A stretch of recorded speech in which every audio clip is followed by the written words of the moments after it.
Thanksgiving at my parents' house in Cleveland, Ohio, United States of America, always smelled like roasted turkey, butter, and old rugs that never quite lay flat. I wore a plain black dress and sat near the window, where the glass fogged each time I breathed. The table was set for the wedding, the kind my mother, Evelyn, saved for big days. The silver looked bright because she polished it in the morning, humming to herself. I watched the steam lift off the sweet potatoes and tried to think about the little things. The warm rolls, the salt shakers shaped like a tiny house, the way the ceiling light made a soft circle on the table. I held on to small details like they were handles I could grip. My brother Mark and our cousin James traded jokes across the table, knocking their elbows into the chairs. Laura, my younger sister, kept tapping her phone under the cloth napkin in her lap like no one could see. Aunt Nora wore a green sweater and kept asking if anyone wanted more cranberries. Then, a friend from our old street who still came by for holidays looked like he wanted to help but didn't know how. My mother glanced at me now and then with a careful smile that didn't touch her eyes. "Have you found a real job yet?" she asked in a low voice, as if the word real might get up and walk around the room. We ate, and the talk grew louder. I answered short and steady, the way I do when I solder a thin chain and don't want to shake. I said I was doing fine. I said work was steady. I said I was happy to be here. No one listened for long. The talk kept turning back to promotions, bonuses, who bought a bigger house, and who might move to New York. I cut my turkey into small bites and let the noise wash over me. I knew what I had built, but it lived in a quiet place in me, and I did not bring it out for this table. When the pumpkin pie came out and everyone settled with forks and coffee, my dad, Frank, stood with his glass. He grinned at the room, and then he looked straight at me with a bright, careless face. "Look at her. She's a failed girl," he said, like it was a punchline to a joke we were all in on. The room went still. I felt heat climb my face and stop at my ears. Mark laughed and then went silent. James looked away. Aunt Nora fussed with a napkin like it were a bird she could not calm. Ben stared down at his plate, his jaw tight. My mother said my name once, soft, as if finding it after misplacing it. I did not argue. I did not point to numbers or show proof. I set my fork down, folded my napkin, and stood. "Thank you for dinner," I said. My voice stayed level, which surprised me more than anything. I walked past the family photos on the wall, the ones where we were small and the sun made everyone squint. I walked past the chipped banister and the little ceramic geese my mother loved. I put on my coat by the door and felt the weight of my keys in my hand. Outside, the air was sharp and kind, like it knew what I needed. I walked to my car while the porch light threw a gold shape on the steps. The city felt clear at night. Streetlights made long lines on the wet road. I drove the familiar streets back to my small house on Maple Street, where the porch rail leans a little and the mailbox squeaks. Daisy, my brown and white rescue dog, met me at the door, tail beating like a drum. I turned on one lamp and let the warm circle of light fall across the living room. I made tea because the act of boiling water and waiting calms me. Then I moved the framed painting in the hallway, lifted it off its hook, and opened the small safe behind it. Inside were papers that mattered more than loud voices. Contracts from New York, purchase orders from Chicago, insurance on stones, and a fresh report that showed $3,800,000 in assets. A new line, signed just last week, showed a partner order from London in Europe for £520,000. I looked at the figures without hurry. They were facts, not fireworks. In the back room, my studio was set the way I liked it. A bench with grooves from long nights. A torch that clicked when it lit. Spools of silver wire. Little tins that held prongs and jump rings. On a tray, a neat line of sapphires and diamonds, each with a small tag I wrote by hand. I ran a soft cloth over them, like I was saying hello. The safe held more stones and a log that listed each one by weight and cut. I had learned to be careful. My inventory sat at a number that made sense for the work I had booked, about $240,000 in stones and settings, paid for in full, no loans, no noise. Numbers are not my heart, but they are my proof. I thought back to how I started. A rented garage in Detroit, a workbench I bought used for $300, and a box of tools I found in a shop that smelled like oil. I burned my fingers more times than I'd like to recall. I ruined my first dozen prong settings and wanted to quit. But I kept going because the work made me feel steady. I sold my first ring to a woman named Claire, who owned a small shop in Cleveland. Then a buyer in New York City took a chance on 5 pieces and sent a check for $2,500 that felt like a door opening. I saved every dollar, learned from every mistake, and built the business so slowly no one outside my circle could see it growing. I sat at the bench and breathed like I do when I need my hands to stay sure. The house was quiet. The heater hummed. Daisy curled under the table and sighed. My father's words still rang in my head, but they were only sound, not truth. I could feel the old pull to explain, to bring out the papers and say, "See." I let that feeling pass. I knew why I kept my life close. In my line of work, quiet is safety. Quiet is control. Quiet is focus. I chose it. I would keep choosing it. Before bed, I wrote a short note to myself and stuck it to the inside of the safe. Stay steady. Trust the work. I set the alarm for early. I put the painting back over the safe and checked the locks on the doors and windows, the way I always do. In the bathroom mirror, my face looked tired but clear. I washed off the day and felt the heat leave my cheeks. I climbed into bed with a book I didn't read and turned off the lamp. In the dark, I pictured the stones I would set tomorrow, a round diamond in a low basket for small sapphires in a straight line, a thin band in white gold with a hand-cut pattern. I thought of the orders waiting to be packed for New York and the email I needed to send to my contact in London about the £520,000 shipment plan. I thought of my small house, paid for with my own money, and the new life that kept growing in quiet rooms. I was not the failed girl from the loud table. I was the woman who left without a scene, came home to her work, and knew her worth. I fell asleep in my own house in America, steady and sure. Morning light slid across my porch like a quiet wave, and the boards gave their small winter creak as I stepped out.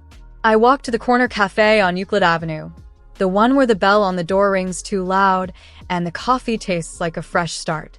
Claire stood behind the counter with her hair tied back and a grin she couldn't hold in. "You've seen it, right?" she asked, already reaching for a newspaper. I shook my head. She spread the Cleveland Ledger on the counter between the muffins and the tip jar as if it were a map. There I was, right on the front. My name bold, my picture clear, me in that navy blazer I saved for buying days, hands open around a small velvet box. The headline ran like a drumbeat. Local designer closes $8 million deal with New York and London boutiques. I laughed once, a small sound I couldn't swallow. It wasn't a secret, but it wasn't loud either. I had built this jewelry business in steady steps, one clean setting at a time, one careful sale, one invoice that added up. Now it sat on a page for the whole city to see. The article told the story in easy lines. It said I started in a rented garage in Detroit and moved home to Cleveland when the orders picked up. It was named Vera, the buyer in New York City who took a chance on 5 rings that first spring.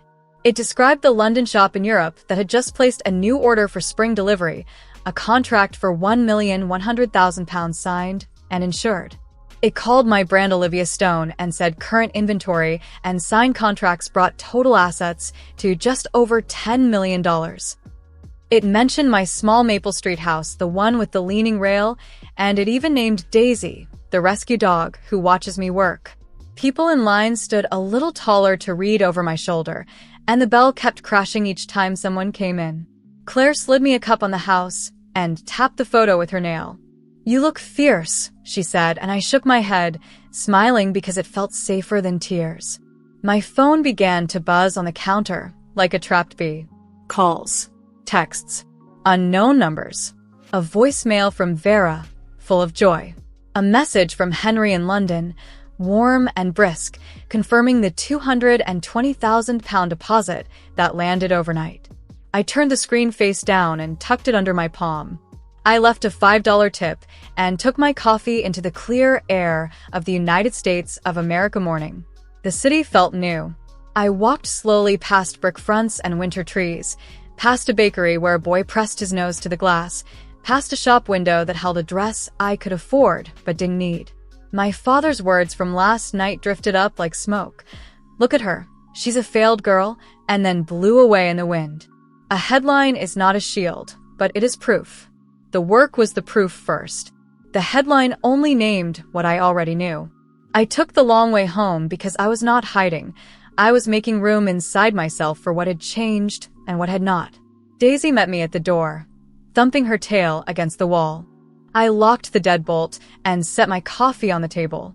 I moved the painting, opened the small safe, and took out a folder. Inside were the pages the article hinted at but didn't show. Insurance binders for shipment to New York valued at $480,000. The London schedule with 3 tranches totaling £1,100,000, and the balance sheet that pegged our cash at $1,260,000 after last week's payments. Numbers are not my heart, but they calm my hands. I set a black velvet tray on the kitchen table and placed a diamond cluster in the center, 8 stones tight as a star. I called the team. Maya picked up first, voice bright. She wanted to know if we should move the April run forward. Not yet, I said. Quality first. Ship early only if it's perfect. Victor, who manages shipping, had already checked our courier hold for New York. The crates would be sealed by noon and insured to $500,000 even, because I prefer round numbers when I talk to carriers. Claire, different Claire than the one at the cafe, my showroom manager, texted that 2 clients from Chicago had called for private viewings next week, both ready to place orders above $50,000. I wrote it all down in a plain notebook with lines, the way I always do, so the day stays simple. By late morning, the article had walked ahead of me. Ben, who helps with security and kindness, knocked to say the front camera feed had lit up with delivery people and curious drivers who slowed at the curb. He tightened a latch on the side gate and set the alarm to chime each time a door opened. We talked in the kitchen about a small move I had been planning anyway, into a larger house with a studio over the garage, still in America, with room for another bench. Soon, I said, but not because of a headline, because of the work. Ben nodded and smiled like he always does when I choose the steady answer. I ate a sandwich over the sink and thought about pricing for the new line. Gold was up last week, even for us, so I recalculated a thin band and brought it from $1,200 to $1,280 to keep the margin honest. I wrote to Ruth, my accountant, and asked her to confirm the quarter's taxes and the withholding for the team. I like clean books more than any sparkle. Then I drafted a short note to Vera, thanking her for the years of faith, and attached the photo of the cuff she loved. I kept it to 3 sentences. Busy people read short notes. In the afternoon, I walked Daisy around the block. Mrs. Parker from 2 doors down waved me over, her scarf striped and cheerful. Saw you in the paper, she said. Knew you were up to something good in that house. Mr. Allen, who runs the hardware store, leaned on his shovel and said he always liked how I paid my bills on the same day each month. The compliments felt like warm hands, but I kept my feet on the ground. A headline fades. A habit stays. I said thank you and went back to my bench. The studio smelled like metal and lemon oil. I set a round diamond in a low basket and tested each prong with a soft push. I laid 4 small sapphires in a straight line and checked the seat with a loupe. I polished a thin white gold band until it shone like a new idea. While the wheel spun, I printed the article and slid it into a clear sleeve for my files, not for my walls. I don't need to look at it each day. I need to make the next piece right and ship on time. As evening settled, the phone started again. Relatives, numbers I knew, numbers I did not. I let them go to voicemail. I fed Daisy, set the alarm, and closed the safe. I thought about America and Europe, the long water between them, and the quiet thread my work runs across it. The bell at the cafe would still be too loud tomorrow. The porch boards would still creak. The workbench would still be waiting. I was not hiding. I was working. And now the city knew my name. By noon, the doorbell rang like it had a grudge, a hard metal buzz that cut through the hum of my heater and the soft click of my torch cooling on the bench. I wiped my hands, smoothed my hair, and walked down the short hall. Through the glass, I saw my parents on the porch, Frank with his jaw clamped, Evelyn with her lipstick a little too bright for winter.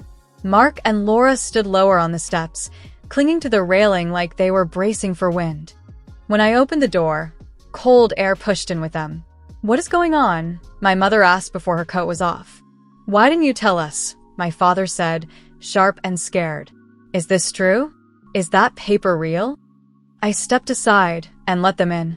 Daisy trotted up, tail tapping the doorway like a metronome. I told her it was okay, and she curled by the radiator. We sat at the kitchen table that looks out on the small yard, the one with the lilac bush that won't bloom until May. I offered coffee because it felt like the proper move when a storm walks into a house. They said yes, all four at once, and I poured into my sturdy mugs. The steam rose like a calm answer I didn't have yet. My mother twisted the ring on her finger. My father stared at the fridge like it held a clue. "You were at Thanksgiving last night," he said. "You sat there like everything was the same." "It was not the place," I said. I kept my voice even. I did not add, "It was not safe." I stood, slid the framed painting in the hall aside, and turned the small dial on the safe. The door opened with a soft seal-broken sound. I brought the folder to the table and laid it flat as a map. There were bank letters with Cleveland letterheads and insurance certificates for shipments to New York and a contract stamped in London. Europe clear on the page, with the neat number £1,400,000 printed in a line that still made my chest lift. I set down the latest summary, cash and inventory, and signed orders totaled just over $12,300,000. I did not put a finger on any amount. I let the numbers sit there like chairs. "I am not poor," I said. I never was poor. I was quiet. I told them how I learned stones by weight and light, how I saved every spare dollar when I lived in Detroit and rented a garage for $300 a month, how I moved back to Cleveland when orders from New York began to stack. I said Maya sets our prongs with a steady hand. Victor runs shipping like a train schedule, and Claire manages the showroom on East 9th with a smile that calms even the nervous buyers. I said we price fair and pay fair. I said taxes go out on time because I like clean books more than any sparkle. I did not say I did it all to be loved. I said I did it because it was right and it was mine. For a long minute, no one spoke. The house ticked, the heater breathed, and Daisy let out a small dog sigh. Then my father stood, praise flooding his face like he had found a new song and wanted to sing it fast. "This is incredible," he said, too loudly. "I always knew you were smart. I bragged about you, you know I did." My mother reached for my hand and called me dear the way she had when I was little and scraped my knee on the sidewalk. Mark asked if the newspaper planned a follow-up. Laura asked if I would be moving to New York now that I had made it. They were trying to build a fresh stage right over last night's floor. I took my hand back and folded it with the other. I looked at each of them, so there could be no mistake. "I'm going to be plain," I said. "Your words at the house were cruel. You laughed. You called me a failed girl. Today you see money and want a new story.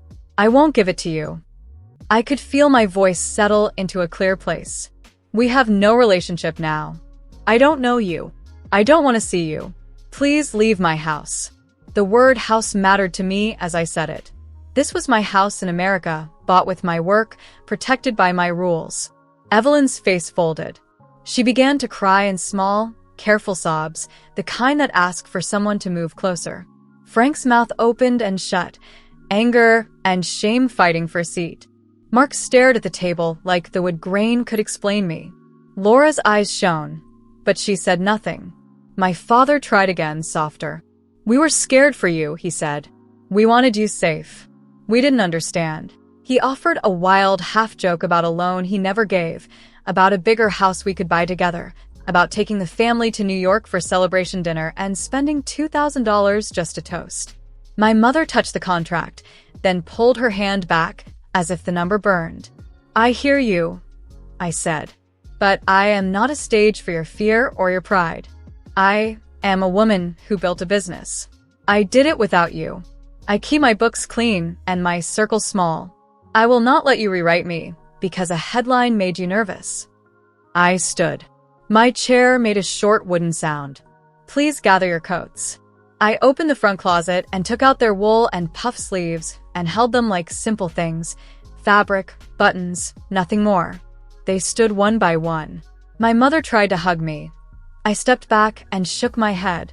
No, I said, and it was the first time that little word felt like a house key in my hand. My father nodded once, a stiff hinge. Mark kissed Daisy on the head and whispered that he was sorry. Laura tucked a strand of hair behind her ear and said she wished things were different. So do I said. But they are not. I opened the door. Bright cold poured in, as if the day had been waiting. They stepped onto the porch, Frank first, then Evelyn, then Mark and Laura, and walked down the stairs to the sidewalk where the city kept on going, the way cities do.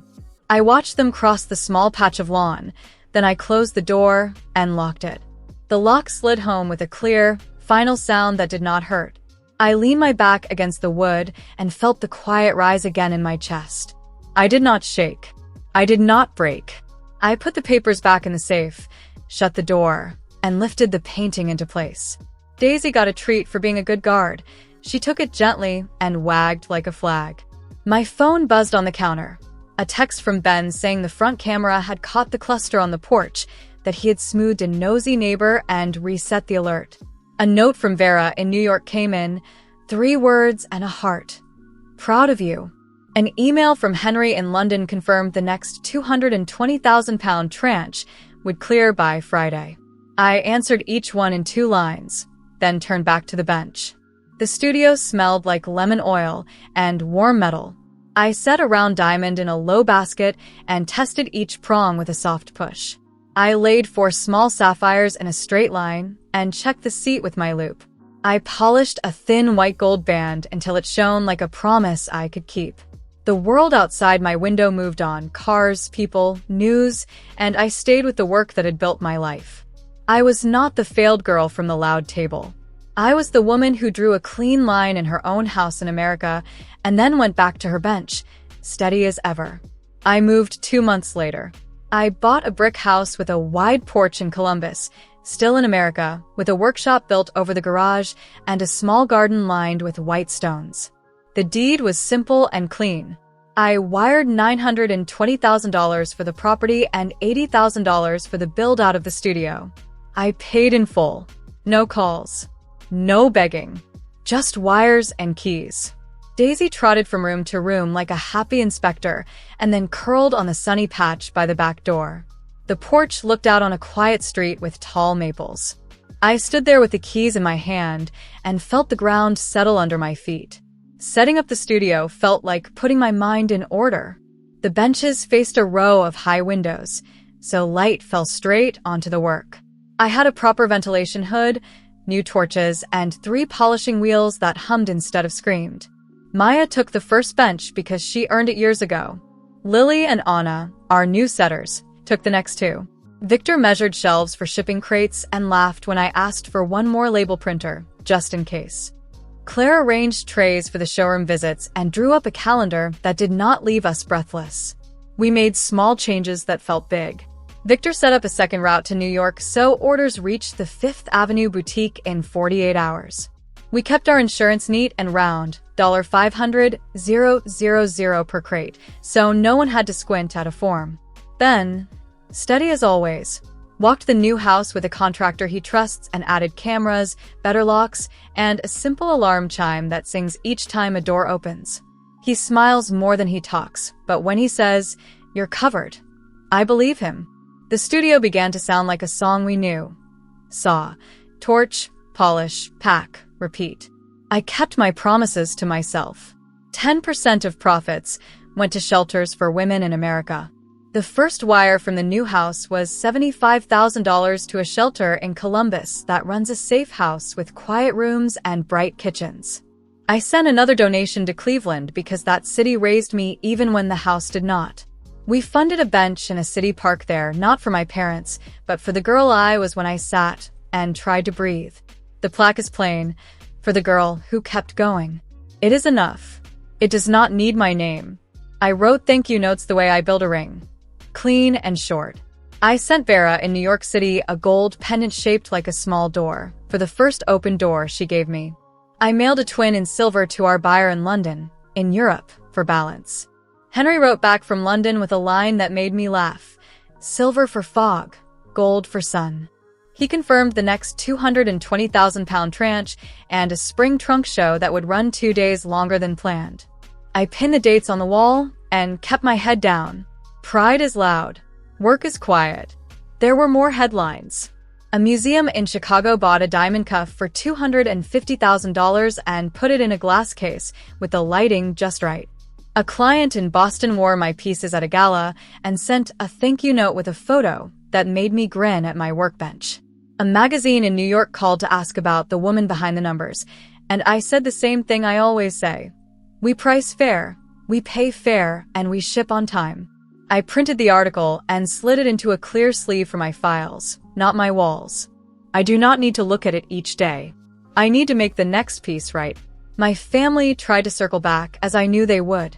A long card arrived in my mailbox with thick paper and crowded words. I read it once and put it away. Laura called and left a message that said she missed me. I missed the idea of us, but I did not miss the table or the joke. I wrote one letter, careful and plain. I said I wished them health and peace. I said I would not see them. I did not explain the past or defend the line. A boundary is not a speech. It is a door that stays closed. The days found a good rhythm. I walked Daisy at dawn and waved to Mrs. Green across the street when she watered her porch plants with a mug. I brewed coffee and opened the ledger. Ruth, my accountant, sent the quarter's taxes with a neat note, and I wired the amount without a flinch. Claire ran the Cleveland showroom like a calm lake and sent me a list of private viewings in New York and Chicago. Victor packed the crates and texted the tracking numbers like clockwork. Maya trained Lily and Anna on tiny prongs until their hands learned the slow patience our work needs. Ben checked the cameras and reminded me to eat. We also built for the future in ways that do not flash.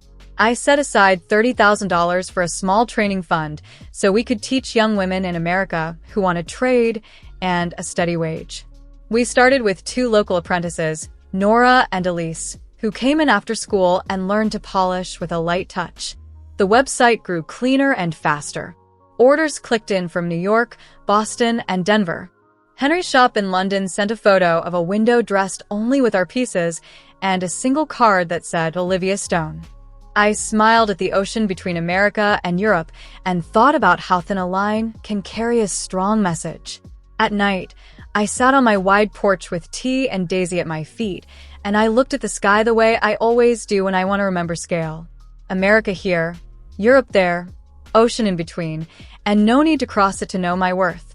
The map in my head used to be crowded with routes I felt I had to travel to prove something. Now the map is simpler. My life is small where it should be small, and wide where it should be wide. Money comes in and goes out. The ledgers make sense. The team is safe and paid. The pieces shine because our hands are sure. I am not the failed girl from the old house.